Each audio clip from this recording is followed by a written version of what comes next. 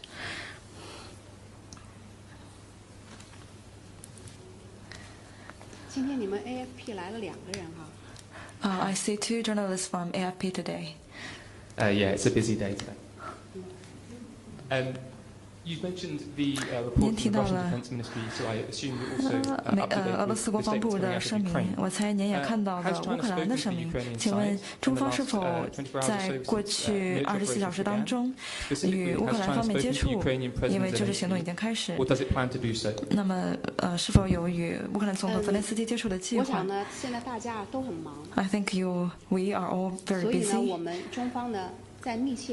China is closely following the latest development that is reported by different sides, and we have been calling different sides to exercise restraint and stay committed to dialogue and negotiation to cool down the situation, prevent the situation from getting out of control, which is not beneficial to anyone. So we hope all parties can do more to bring parties concerned to peace talks.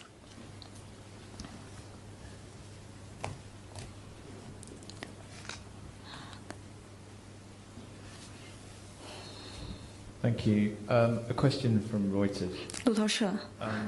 Has China provided Russia with any military equipment, or does it plan on providing any kind of military or otherwise support for Russia during this conflict?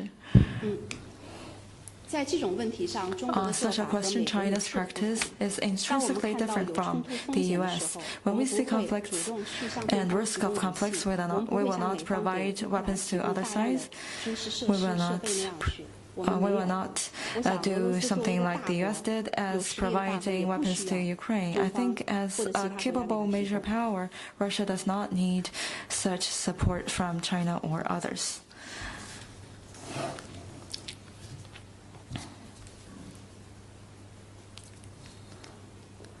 Another AFP question. 法新社。Just earlier you mentioned the mediation efforts by France and Germany. 法德进行的斡旋行动。Now these 2 countries. 那么现在这2个国家明确谴责了俄方行动，这似乎证明了，在此当中并没有斡旋的空间。这是因为俄罗斯总统所采取的这种咄咄逼人的行径。那么，请问您是否认为这种谈判的努力没有什么效果？那么，真正能够促使俄罗斯改邪更张的，就是更加有力的行动。包括中方在内的国际社会类似的努力。I want to reiterate again that China is closely following the situation in Ukraine. We really hope that all parties can listen to our such advice to prevent the situation from getting out of control. At the same time, we're seeing that European countries, including France and Germany, are engaging in mediation. And at the current stage, we should consider whether we have done enough in mediation and whether we are doing the right thing. We have hit the spot. I suggest you to look up what Dr. Kissinger said about 8 years ago, 7 or 8 years ago. He said on Ukraine, he said, if Ukraine is to survive and thrive, it must not be either side's outpost against the other. It should function as a bridge between them, between the East and West. I think a bystander is always clear-minded. Countries like France, Germany, and others should look at the merits of the Ukraine issue. And after that, with that in place, should put in more efforts and bring stability to the situation as soon as possible to achieve peace and prevent the situation from getting out of control. The European side should think about it. What kind of security landscape best meet the needs of the European side? You said that some European countries are condemning Russia. I wonder, when their friend is doing something wrong, have they done the right thing to offer him a good advice of not going down the wrong path further? As a good friend, they should tell their ally or partner that what is right and what should be done.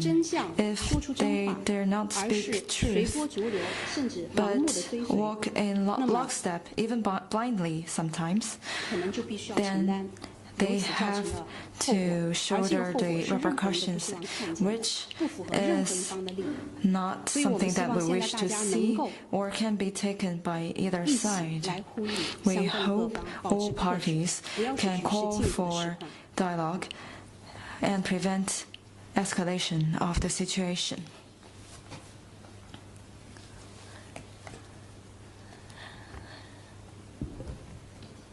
Thank you. You just said we hope for all sides to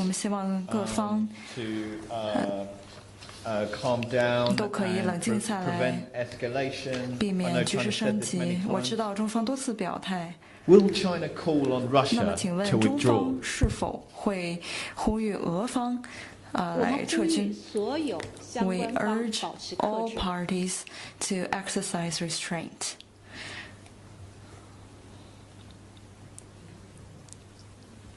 还有问题吗？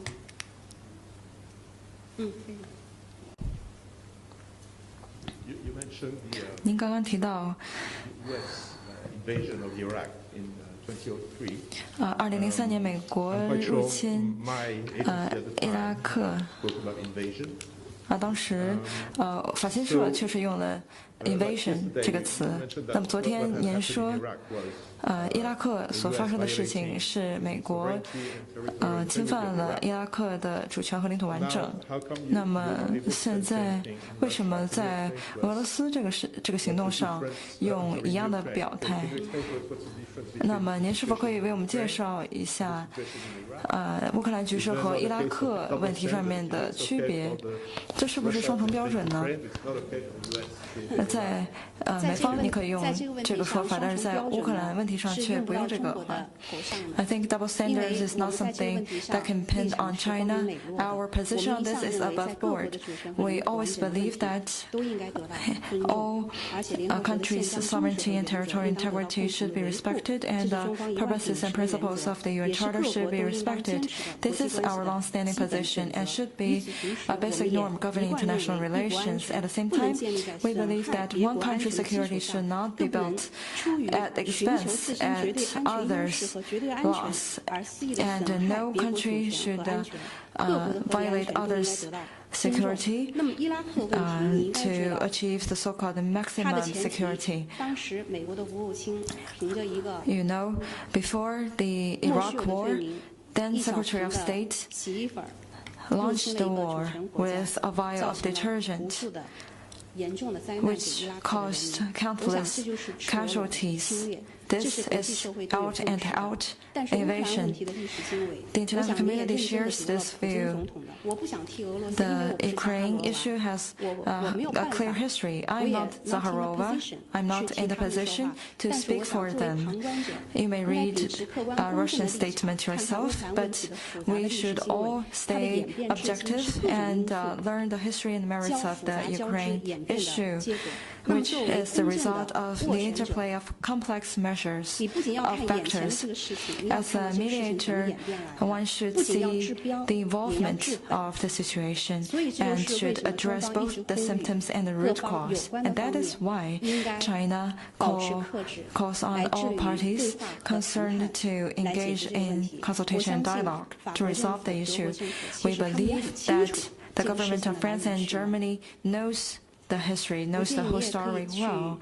I suggest you to read Dr. Kissinger's article, his analysis on the Ukraine issue about 7 or 8 years ago.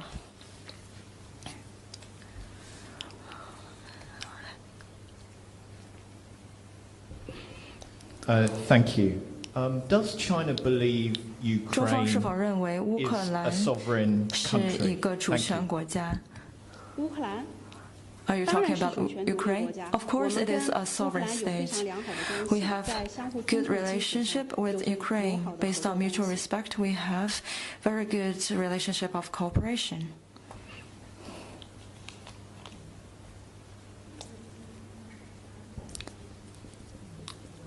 Thank you.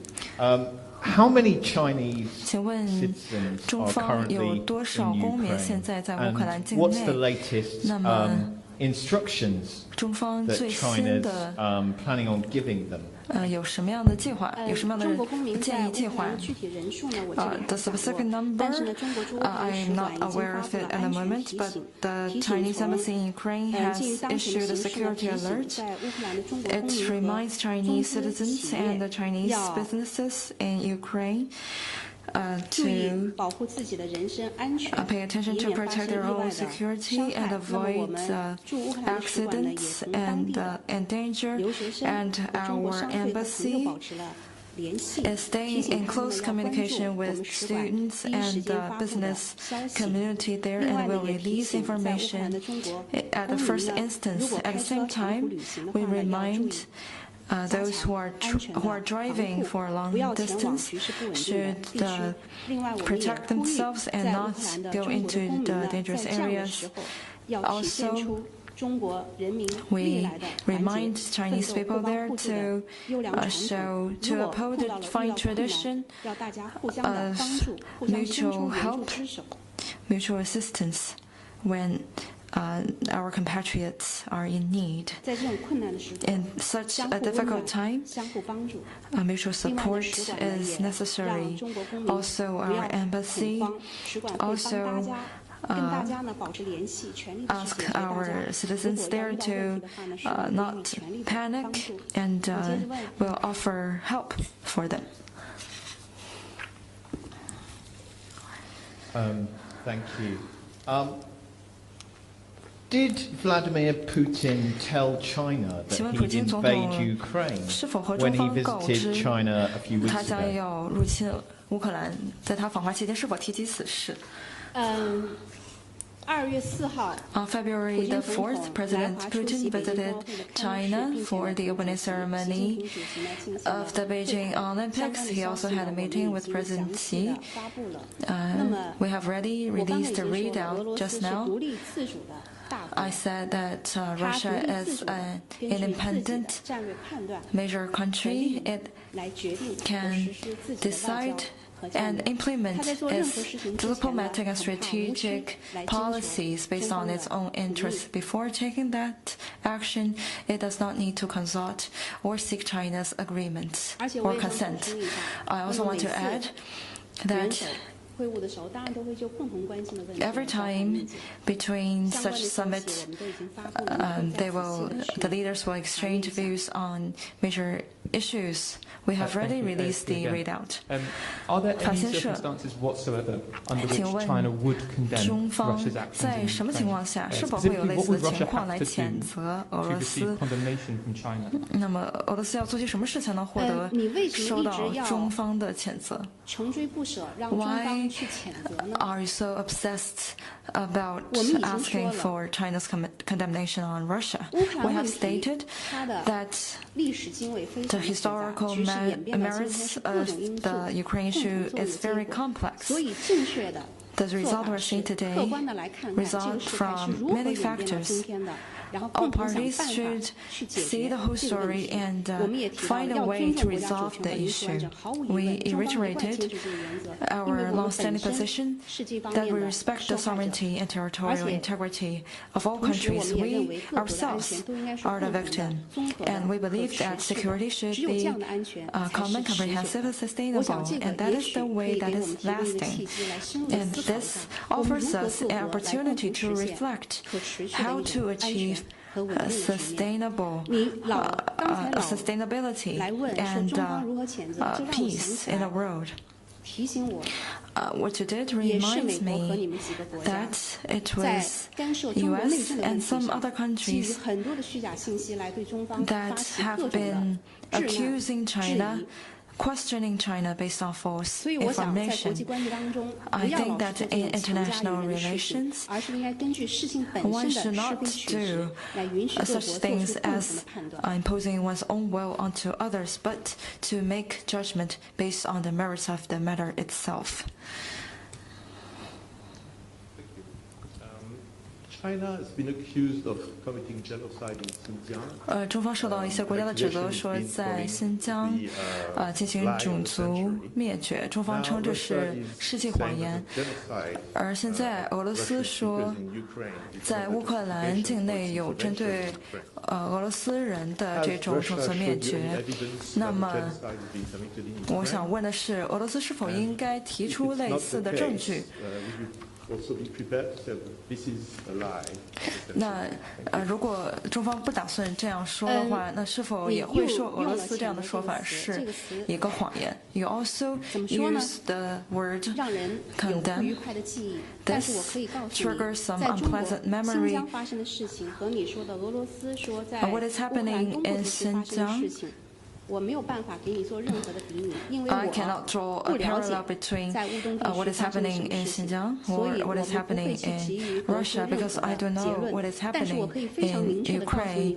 But I can tell you that next time in AFP's report, I do not want to see any description as genocide in Xinjiang because this is out and loud lie. China has been showing truth on multiple occasions to prove that the so-called genocide is pure lie. I know many foreign journalists sitting here have visited Xinjiang. You have seen people's good lives and can tell that people there have enjoyed peace and security there.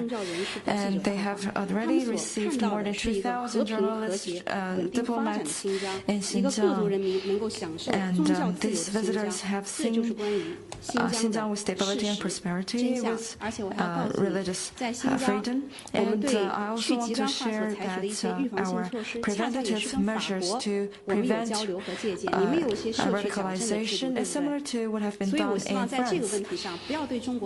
So I want to say that no prejudice on such issue and not based on disinformation to launch accusations against China.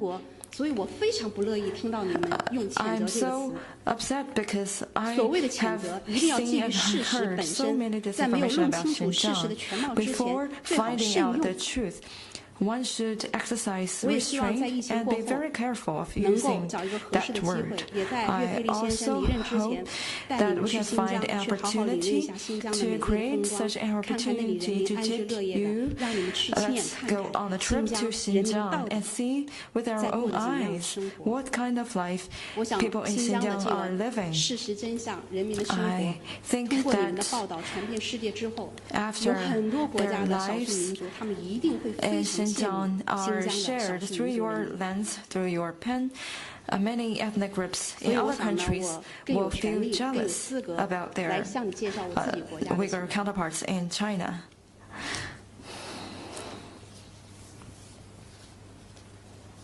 Sorry, if you again. Is there a coincidence between the fact that President Putin was here for the opening of the Olympics. 普京总统访华并出席冬奥会开幕式。但是不是一种巧合？他是在冬奥会结束之后才决定入侵或者是攻击乌克兰。那么习主席是否是要求普京来遵守奥林匹克休战决议？但是休战决议也适用于残奥会，也就是说，直到3月中旬的时候，你们法新社的想象力一如既往丰富。AFP really has great ability of imagination. More than 30 foreign dignitaries visited China for the Olympic Games. You must have seen the great event. President Putin visited China, saw the opening ceremony, and had a meeting with President Xi. The readout has already been timely released. As for the question you ask, I have said that Russia is an independent major country. It can, based on its own interests, independently decide its own actions. It may not be the case with other countries who want to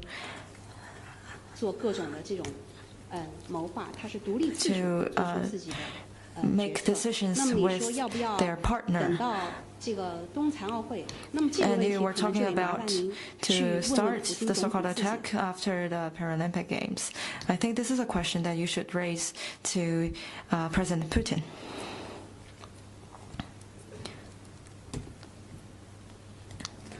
I also think that the Beijing 2022 is splendid, safe, and we also believe that the Paralympics will be safe, successful as the Olympic Games. 谢谢发言人。东方卫视记者提问：您刚才提到了关于冬奥会的事情，我问一个和冬奥会有关的话题。据美国华盛顿邮报23日报道称，北京冬奥会对美国全国广播公司和赞助商来说是一场灾难，黄金时段收视率比4年前暴跌40%以上，The Beijing 2022 is like a disaster to NBC and its sponsor, as the viewership in prime time dropped by over 40% compared to 4 years ago, hitting a historical low. What is your comment on that? This is a Washington Post report. Whether NBC shares this view. What I saw is CEO of OBS said that Beijing 2022 enjoyed the highest viewership and saw a new record in airtime technology and the content. And on the digital platform of the NBC, Beijing 2022 also enjoyed the highest rating. The IOC said many records have been created, including digital interaction, airtime, and the viewership of the opening ceremony. Throughout the games, billions of interactions were achieved on the digital platform, and more than 64 million people used the Olympic website or app. And on YouTube, those who followed the Olympic channel increased by 58% compared to the previous Winter Olympics. And on TikTok, the viewership of videos with the tag Olympic Spirit was over 2.1 billion times. Against the surging COVID-19, China honors its commitment and presented a streamlined, safe, and splendid Olympic Games to the whole world. It demonstrated Olympic spirit. This is not only China's success, but also the world's success. President Bach of the IOC also awarded the Olympic Cup to the Chinese people. He was deeply moved on the closing ceremony of the Beijing Olympic Games and received warm applause from the Chinese audience, calling the Beijing 2022 a truly exceptional Games. To some people who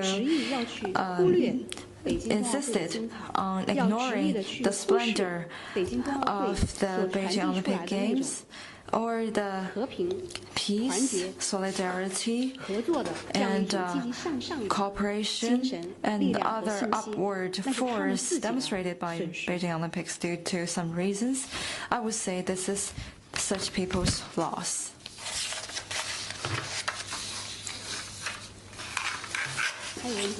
Any more questions? Thank you. Sorry, just to clarify again. Does China think that Russia sending troops and other military hardware into Ukraine is an invasion? Or not? If not, why not? Why are you so persistent on this question? I want to ask a question. The U.S. have been fueling the flame, fanning up the flame. How do they want to put out the fire? Any more questions? Sorry, if you could just clarify, is it an invasion or not? 我就想问问，这是不是侵略 ？I just offered you an advice to the culprit, to the people who set the fire and fan the flame. You may ask them